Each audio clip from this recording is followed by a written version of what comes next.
Hey guys, what's going on?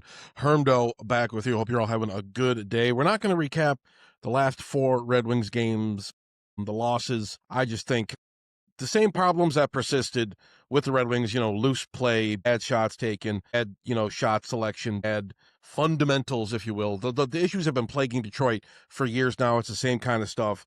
Makes me a little bit nervous, you know, going forward, of course, but the Wings are a streaky bubble team, and they kind of lived up to that reputation. But let's get into this Boston Bruins game from last night, and we're going to mix in some Quinn Hughes rumors as well. That's been a hot topic as far as Red Wings are concerned. It's a big 5-4 win over the Bruins that snapped the skid, and more fireworks off the ice. Trade rumor season heating up with Quinn Hughes' name swirling in Detroit's mix.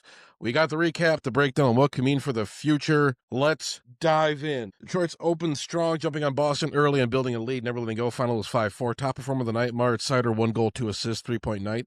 The guy's emerging as the backbone of this defense. He's pretty much is the quarterback of this defense and special teams. Up front, Alex DeBrincat both had multi-point nights, timely scoring when it mattered. In that job, Gibson made the key saves down the stretch when Boston turned up the heat after a skid. That's what needed. That's a needed confidence builder for him. Tactically, Detroit got contributions from their top D unit and finishing from forwards. That's the kind of balanced performance you want heading into the tougher part of the schedule. It wasn't perfect. Boston had chances, and some defensive lapses showed, but sometimes in the NHL, it's about finishing when you can and riding momentum. Tonight, Detroit did exactly that. They pulled Jeremy Swayman after he let up 5 goals.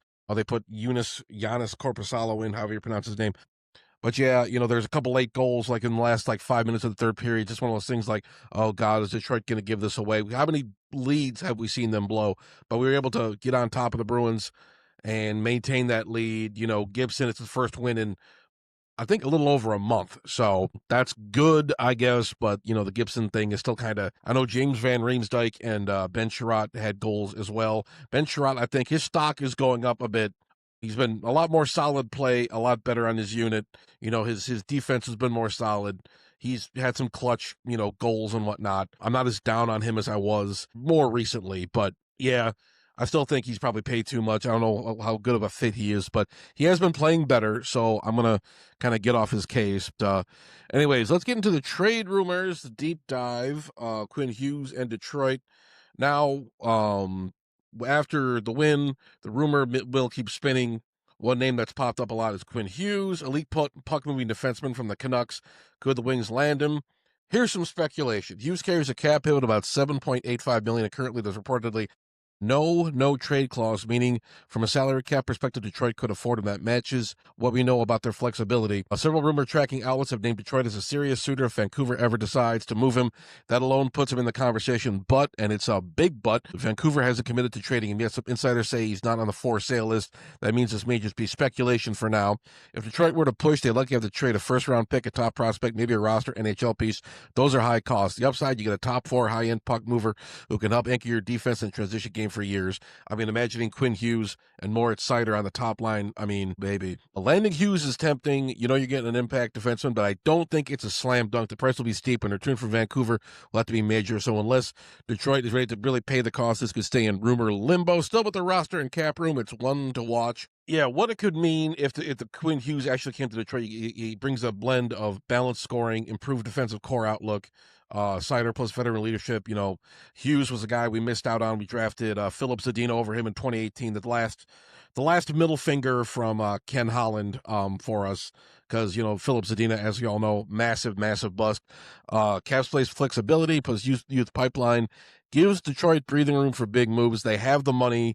They have the prospects to go get them, but Yzerman has been very, very defensive about trading any of his young guys. He's very tight-lipped about it. He doesn't like making those kinds of moves, even if Quinn Space does fit the bill. But you're giving a prospects pick to get elite talent means gambling on short-term reward over long-term depth. I mean, I guess they could always sign him, but you never know. Detroit is not Quinn Hughes away from being a Stanley Cup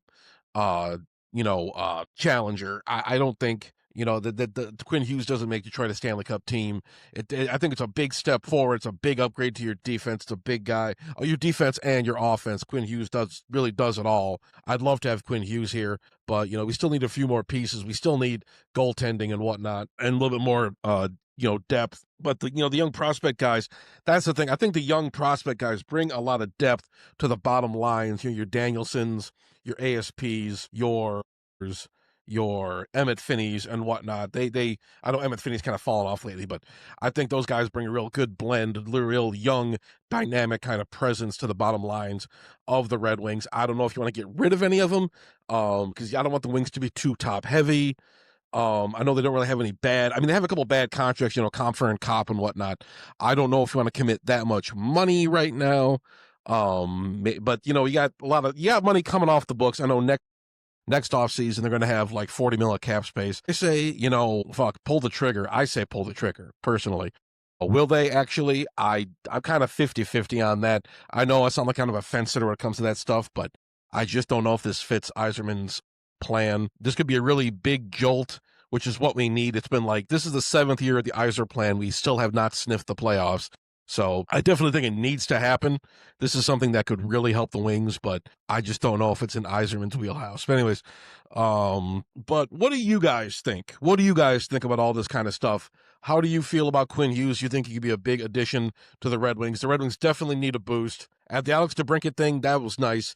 DeBrincat's a 40-goal scorer. They didn't give up too much. The contract is very livable. It's a good contract. He's still a young guy. He still plays good on that top two lines, with Patrick Kane or Dylan Larkin or what have you. But I don't know. I'm just going to temper my expectations for now personally. But what do you guys think? Let me know down below. Don't forget to subscribe to Detroit Fam. Don't forget to subscribe to Hermdo. We got all sorts of good stuff coming your way. That's going to do it for me. But thanks for watching, and go Wings.